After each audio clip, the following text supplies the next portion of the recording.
अस्सलाम वालेकुम people, welcome to defence outpost. तो दो काफ़ी इंपॉर्टेंट अपडेट्स हैं। पहली जो है वो यहाँ पर पाकिस्तान का जो रीसेंट एक रोबोटिक्स एग्जीबिशन हुआ है इंडस राज 2026 के नाम से, वहाँ पर पाकिस्तान की एक डिफेंस कंपनी है कैवलियर ग्रुप के नाम से, उन्होंने एक नया सिस्टम इंट्रोड्यूस करवाया है जो कि एक टर्मिनल एयर डिफेंस सिस्टम है। तो उसके ऊपर यहाँ पर बात करेंगे कि किस टाइप का सिस्टम है, कौन सी स्पेसिफिकेशन है, और साथ ही साथ एक काफ़ी इंपॉर्टेंट अपडेट जो है वो चाइना से आ रही है। उनका जो DF-17 हाइपरसोनिक मिसाइल है उससे रिलेटेड कुछ नई पिक्चर्स आई हैं, कुछ नए टेस्ट किए गए हैं। वो जो अपडेट है उसको भी यहाँ पर डिस्कस करेंगे। सबसे पहले यहाँ पर इंडस राज 2026 से कुछ जो इंटरेस्टिंग फोटोज आई एक राउंड में पहले ही हमने इसके ऊपर बात कर ली है। अब आज अगर यहाँ पर बात करें तो पाकिस्तान की एक डिफेंस कंपनी है कैवलियर ग्रुप के नाम से, उनकी तरफ से उनका एक जो अंडर डेवलपमेंट प्रोजेक्ट है उससे रिलेटेड कुछ इन्फॉर्मेशन यहाँ पर शेयर की गई है और एक इन्फोग्राफिक रिलीज किया गया है जो कि आप अपनी स्क्रीन के ऊपर देख सकते हैं, जहां पर एक जो क्लोज एंड वेपन सिस्टम है उसको देखा जा सकता है। इन्होंने यहाँ पर इसको एक एंटी ड्रोन सिस्टम के तौर पर मेंशन किया है जो कि लैंड बेस्ड प्लेटफॉर्म के ऊपर है। नॉर्मली जो क्लोज एंड वेपन सिस्टम होते हैं या गन बेस्ड प्लेटफॉर्म होते हैं ये नेवल शिप्स के ऊपर यूज किए जाते हैं। आपने काफी दफा देखा होगा, हम इसके ऊपर पहले भी काफी डिस्कशन कर चुके हैं। इसकी जो एक प्राइम एग्जांपल है वो यहाँ पर यूएस का फेलेंक्स सीवीज है, क्लोज एंड वेपन सिस्टम, जो कि उसे शिप्स के ऊपर भी माउंट किया जाता है एंड साथ ही साथ उसका एक लैंड बेस्ड प्लेटफॉर्म वर्जन भी बनाया गया है जो कि एक ट्रेलर के ऊपर माउंटेड होता है और लैंड बेस्ड टारगेट्स को डिफेंड करने के लिए काम आता है। सेम वही कॉन्सेप्ट आप यहाँ पर देख रहे हैं। सेम उसी तरह से यूएस के जो फेलिंग सिस्टम है उसकी तरह से ट्रेलर के ऊपर ये पूरा सिस्टम जो है वो माउंटेड है। 6 बैरल की यहाँ पर रोटरी कैनन दी गई है या फिर गैटलिंग गन भी जिसे कहा जाता है, जो कि यहाँ पर 20 mm कैलिबर के 3000 राउंड्स को पर मिनट फायर कर सकती है। और ये जनरली जो गैटलिंग गन्स है या फिर क्लोज एंड वेपन सिस्टम्स है उनके अंदर गन्स का जो फायरिंग रेट है या फिर आरपीएम है वो काफी ज्यादा होता है, क्योंकि यहाँ पर इनको टर्मिनल एयर डिफेंस सिस्टम कहा जाता है। क्लोज एंड वेपन सिस्टम भी इनका ही नाम है। इनका काम यहाँ पर आखिरी मूवमेंट के ऊपर बाकी एयर डिफेंस सिस्टम से कोई मिसाइल अगर बच जाता है तो लास्ट मूवमेंट के ऊपर ऐसे जो मिसाइल्स हैं, ऐसे थ्रेट्स हैं, उनको यहाँ पर डिटेक्ट करके डिस्ट्रॉय करना, जिसके लिए रिस्पॉन्स टाइम जो है वो काफी ज्यादा कम होना चाहिए। और साथ ही साथ आपकी जो रोटरी कैनन है, गन बेस्ड प्लेटफॉर्म है, उसकी जो फायरिंग स्पीड है, आरपीएम है, वो भी काफी ज्यादा होना चाहिए। तो सेम वही कॉन्सेप्ट जो है वो कैवलियर ग्रुप के इस जो land based anti drone system है, क्लोज एंड वेपन सिस्टम है, उसके अंदर यूज किया गया है। यहाँ पर इस पूरी जो इन्फोग्राफिक है उसके ऊपर आप इसकी स्पेसिफिकेशन देख सकते हैं कि किस तरह से रिमोट फायरिंग कैपेबिलिटी है। उसके बाद 1500 राउंड की ड्रम मैगजीन कैपेसिटी है, डे एंड नाइट ऑपरेशंस की कैपेबिलिटी है। इसका अपना एक इंटीग्रेटेड रडार है जो कि शॉर्ट रेंज के ऊपर टारगेट्स को डिटेक्ट कर सकता है। तो एक मॉड्यूलर सिस्टम है जो कि डिजाइन किया जा रहा है रैपिड डिप्लॉयमेंट के लिए। बाकी ये सिस्टम जो है वो इतना ज्यादा इंपॉर्टेंट क्यों हो जाता है पाकिस्तान में, क्योंकि वैसे तो पाकिस्तान एयरफोर्स पहले खुद भी मेंशन कर चुकी है कि वो क्लोज एंड वेपन सिस्टम को अपनी सर्विस में ऐड करने वाले हैं। इससे पहले इस टॉपिक के ऊपर हम भी डिस्कशन कर चुके हैं, लेकिन तब यहाँ पर अपडेट्स थी कि चाइना का जो LD-2000 सिस्टम है हो सकता है उसको पाकिस्तान एयरफोर्स अपनी सर्विस में इंडक्ट करेगी, और वो भी सिस्टम यहाँ पर सेम ही है, क्लोज एंड वेपन सिस्टम है,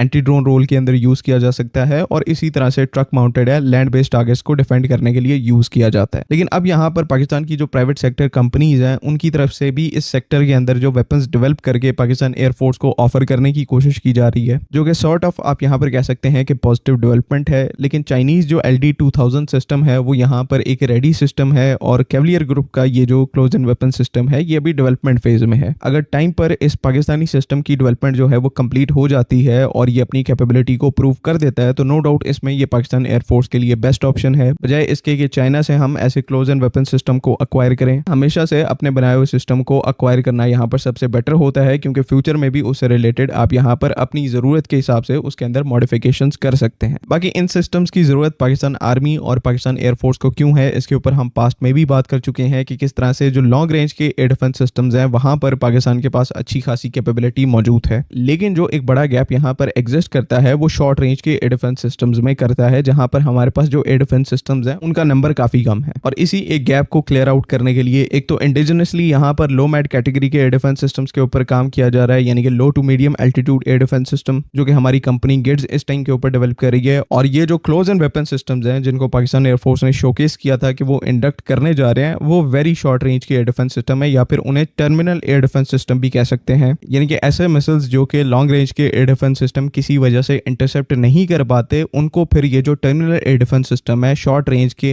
high reaction air defence systems हैं, वो इंटरसेप्ट करके लास्ट मोमेंट के ऊपर जो थ्रेट है उसको न्यूट्रलाइज करने की कोशिश करते हैं। तो ये ओवरऑल जो एक लेड एयर डिफेंस सिस्टम है उसका एक काफी इंपॉर्टेंट पार्ट है। सेकंड टॉपिक की यहाँ पर बात करें तो रिसेंटली चाइना से जो उनका DF-17 hypersonic surface to surface missile है उसकी कुछ नई फोटोज निकल के आई, जहां पर उस वेपन सिस्टम को फायर किया जा रहा है। और इससे रिलेटेड रिपोर्ट्स यहाँ पर ये हैं कि चाइना की जो रॉकेट फोर्स है, people liberation army rocket force, वो इस टाइम के ऊपर ये जो हाइपरसोनिक मिसाइल है DF-17 इसके नए वर्जन्स को टेस्ट कर रहे हैं, जहां पर इस मिसाइल को और ज्यादा अपग्रेड किया गया है। जनरल स्पेसिफिकेशन की बात करेंगे तो चाइना का जो DF-17 है वो एक hypersonic glide vehicle based surface to surface missile है, जो कि ओवरऑल अपने फ्लाइट पाथ में मार्क 5 से मार्क 10 की जो स्पीड है उसको मेंटेन करता है, और इसकी जो क्लेम्ड रेंज है चाइना की तरफ से वो 18 से 2500 किलोमीटर्स की है। रिसेंटली चाइना के अंदर कुछ हाइपरसोनिक मिसाइल्स का टेस्ट किया गया था, जिसमें बिलीव किया जा रहा था कि DF-17 का टेस्ट भी यहाँ पर मौजूद है, और जब वो टेस्ट किए गए तो चाइना से यहाँ पर इस तरह की जो कुछ फुटेजेस हैं वो निकल के आई, जहाँ पर जो लेंटिकुलर क्लाउड्स आप कह सकते हैं वो आसमान के ऊपर फॉर्म हुए, यानी कि मिसाइल्स के कॉन्ट्रेल फॉर्म हुए। और इस तरह के जो कॉन्ट्रेल्स हैं, अब मुझे बताने की जरूरत नहीं है, आप लोगों को याद ही होगा कि सेम इस तरह के जो कॉन्ट्रेल्स हैं वो हम पहले कहाँ पर देख चुके हैं। आई थिंक सो 1-1.5 साल पहले की बात है, क्वेटा के ऊपर ऐसे ही सेम जो लेंटिकुलर क्लाउड्स हैं उनको स्पॉट किया गया था। काफी यहाँ पर इसकी फुटेजेस वायरल हुई थी। यूएस की तरफ से अपना इवन जो मिसाइल ट्रैकिंग वाला एयरक्राफ्ट है जिसे RC-135 कोबरा बॉल कहा जाता है, जो कि टेलीमेट्री डेटा कलेक्ट करता है, उसको भी यहाँ पर अरेबियन सी के अंदर भेजा गया था। और जब न्यूज काफी ज्यादा वायरल हो गई थी तो शाम को पाकिस्तान का जो मीटियोरोलॉजिकल डिपार्टमेंट है उसकी तरफ से यहाँ पर ये जो सारी फुटेजेस हैं इनको लेंटिकुलर क्लाउड्स डिक्लेयर कर दिया जाता है। खैर समझदार के लिए इशारा ही काफी है। बाकी दोबारा से चाइनीज DF-17 के ऊपर आ जाए तो अगेन इसके जो पहले एग्जिस्टिंग वेरिएंट है जो कि 2019 में चाइना की सर्विस में आए थे, उन्हीं के अपग्रेडेड वर्जन्स को अब बनाया जा रहा है, जहां पर रेंज को भी इंक्रीज किया जा रहा है। ऑलमोस्ट यहाँ पर 3000 किलोमीटर से ज्यादा जो रेंज है उसको किया गया है। एंड साथ ही साथ यहाँ पर इस DF-17 मिसाइल के जो ऑन बोर्ड नेविगेशनल सिस्टम्स हैं उनको भी यहाँ पर सिग्निफिकेंटली अपग्रेड किया जा रहा है, जिससे लॉन्ग रेंज के ऊपर भी एक्यूरेसी जो है वो पिन पॉइंट आपको देखने को मिलेगी। तो अगेन एक काफी capable dedicated hypersonic weapon system है, और मजीद बात चाइना की सर्विस में ये एक नहीं है बल्कि ऐसे बहुत सारे वेपन सिस्टम्स हैं, और कंटिन्यूसली पिछले कुछ सालों से वो इनको अपग्रेड करते जा रहे हैं और नए सिस्टम्स को अपनी सर्विस में इंडक्ट करते जा रहे हैं। तो ये एस्पेक्ट भी यहाँ पर काफी ज्यादा इंटरेस्टिंग है। बाकी आई होप कि तमाम चीजें यहाँ पर क्लियर हैं। आपका कोई ओपिनियन है तो काइंडली उसको आप कमेंट्स में जरूर मेंशन करें।